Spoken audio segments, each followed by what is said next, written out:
ওয়াল্লাহু গফুরুর রহিম।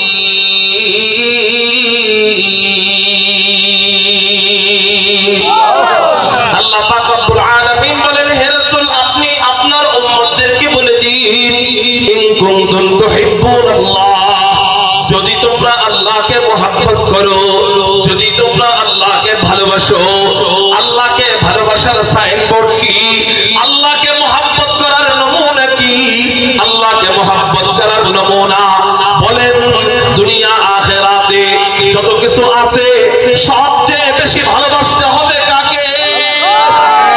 এটা শুধু কোরআনের কথাই নয়, হাদিসে নবীজি বলেন, আহিব্বুল্লাহ লিমা ইয়াগলুকুম মিন নি'মা ওয়া আহিব্বুনি লিহুব্বিল্লাহ ওয়া আহিব্বু আহলা বাইতি লিহুব্বি। নবীজি বলেন, এক নাম্বার তোমরা আল্লাহকে মহব্বত করবা। কেন মহব্বত করবা? লিমা ইয়াগলুকুম মিন নি'মা, আল্লাহ তোমাদেরকে অনেক ধরনের নিয়ামত দান করেছেন, এই জন্য তোমরা আল্লাহকে মহব্বত করবা, এই জন্য তোমরা আল্লাহকে ভালোবাসবা। বলেন আপনারা, আল্লাহকে আমাদেরকে নিয়ামত দান করেন নাই? আল্লাহকে আমাদের জন্য আসমান বানান নাই? ও বান্দারা, তোরা আমার সাথে নাফরমানি করতে পারিস, আমার আসমান তোদের সাথে নাফরমানি করবে না। তোরা আমার সাথে নাফরমানি করতে পারিস, আমার জমিন তোর সাথে নাফরমানি করবে না। তোরা আমার সাথে নাফরমানি করতে পারিস, আমার পাহাড় পর্বত তোদের সাথে নাফরমানি করবে না। তোরা আমার সাথে নাফরমানি করতে পারিস, আমার চন্দ্র সূর্য তোর খেদমত করবে। তোরা আমার সাথে নাফরমানি করতে পারিস, আমার রাত দিন তোর খেদমত করবে। এই জন্যই তো কবি বলেন, ইয়ে জমিন মেরে লিয়ে হ্যায় আসমান মেরে লিয়ে, ये ज़मीन मेरे लिए है आसमां मेरे लिए, और है मसरूफ खिदमत कुल जहां मेरे लिए, और है मसरूफ खिदमत कुल जहां मेरे लिए, बरगबर मेरे लिए है हर समर मेरे लिए,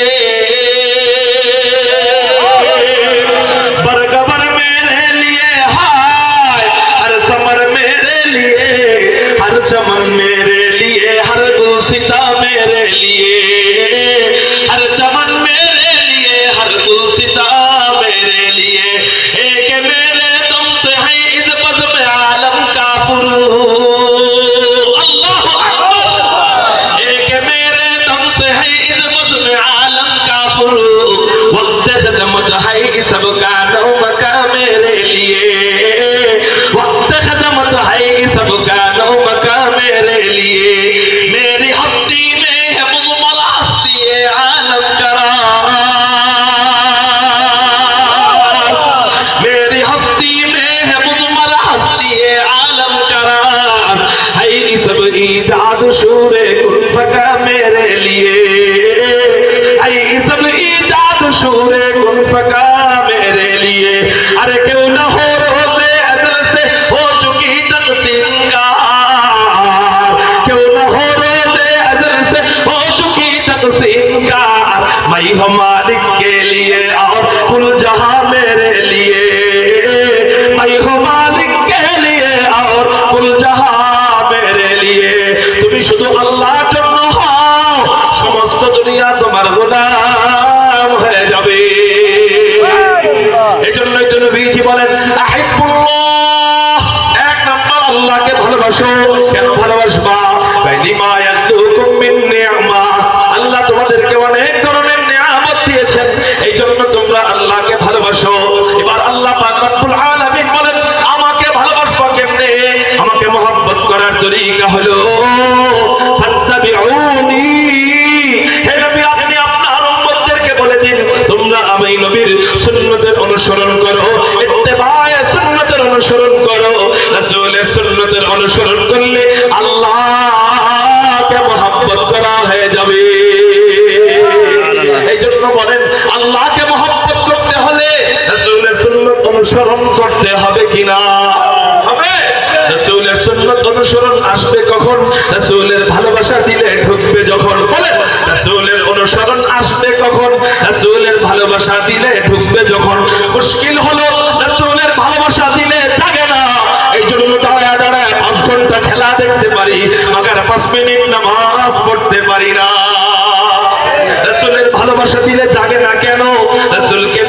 ভালোবাসবো কেন? আমি ছোট্ট একটা হাদিস বলবো এবং বিজ্ঞানের আলোকে সংক্ষিপ্তভাবে জবাব দিয়ে বয়ান শেষ করব। নবীজিকে আমরা মহব্বত করব কেন? নবীজিকে ভালোবাসবো কেন? হাদিসে নবীজি বলেন ওয়া আহিব্বুনি লিহুব্বিল্লাহ, আমি নবীজিরে তোমরা ভালোবাসবা ওই যে এক নাম্বার আল্লাহকে মহব্বত করো, এই জন্য আমি নবীরে ভালোবাসবা। এটা হলো নবীজির জবাব। এবার আসেন বিজ্ঞানের জবাব। যুক্তির আলোকে নবীজিকে আমরা ভালোবাসবো কেন? যুক্তির আলোকে রাসূলুল্লাহ সাল্লাল্লাহু আলাইহি ওয়াসাল্লামকে ভালোবাসবো কেন? বিজ্ঞান বলেন যারা মানুষের মন নিয়ে গবেষণা করেন, যারা মানুষের দিন নিয়ে গবেষণা করেন, ওই সমস্ত বিজ্ঞান বলেন একজন মানুষ আরেকজন মানুষকে চার কারণে মহব্বত করে। চিৎকার দিয়ে বলেন কয় কারণে ভালোবাসে? চার কারণে। এক নম্বর হলো জামাল, সৌন্দর্যের কারণে মহব্বত করে। দুই নম্বর হলো কামাল, পূর্ণতা বা যোগ্যতার কারণে ভালোবাসে। তিন নম্বর কারণ হলো ইহসান, দয়ার কারণে ভালোবাসে। চার নম্বর কারণ হলো করাবত, আত্মীয়তা বন্ধনের কারণে ভালোবাসে।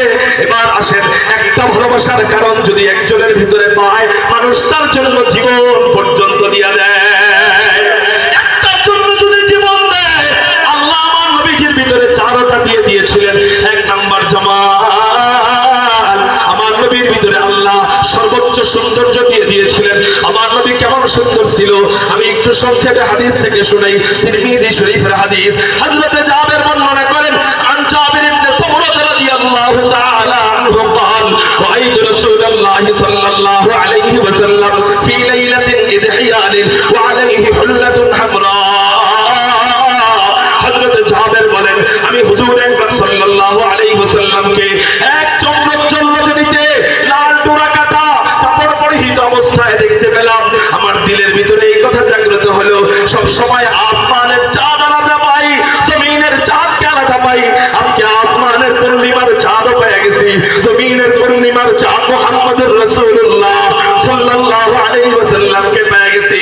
আমি এখন একটু মিলাইয়া দেখবো আসমানের চাঁদ বেশি সুন্দর না জমিনের চাঁদ মুহাম্মদুর রাসূলুল্লাহ সাল্লাল্লাহু আলাইহি ওয়াসাল্লাম বেশি সুন্দর। এই কথা চিন্তা করে হযরত জাবের বলেন ফাজআলতু আনজুরু ইলাইহি ওয়া ইলাল কমার, আমি একবার নবীজির দিক তাকাইলাম, আরেকবার আসমানের চাঁদের দিকে তাকাইলাম, একবার নবীজির দিক তাকাইলাম, আরেকবার আসমানের চাঁদের দিকে তাকাইলাম। বারংবার এমন করার পর আমার দিল সাক্ষী দিতে বাধ্য হলো লাহু ইনদি আহসানু মিনাল কমার, আসমানের পূর্ণিমার চাঁদের চেয়েও হুজুর আকরাম সাল্লাল্লাহু আলাইহি ওয়াসাল্লামের চেহারা মোবারক কোটি কোটি কোটি কোটি গুণ বেশি সুন্দর। একটু চিৎকার দিয়ে বলা যায় না সুবহানাল্লাহ।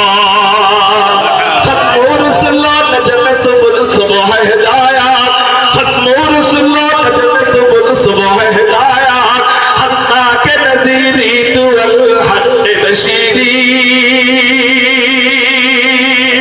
আয়ে খতমে রাসূল উম্মত তু খায়রে উম্মত, আয়ে খতমে রাসূল উম্মত তু খায়রে উম্মত, जो सब्र के आया दामदर फसले आखिरी। খায়ের কথা শেষ করার তো আর সুযোগ নাই, কথা শেষ করা তো সম্ভব না। এতটুকু যদি বুঝে থাকেন বলেন এক নাম্বার ভালোবাসবো কাকে? আল্লাহকে ভালোবাসতে হইলে একটা সিঁড়ি দরকার, সেই সিঁড়ি হলো রাসূলের সুন্নতের অনুসরণ, রাসূলকে ভালোবাসা। অতএব নবীজির জন্য উলামায়ে কেরাম যদি নবীজির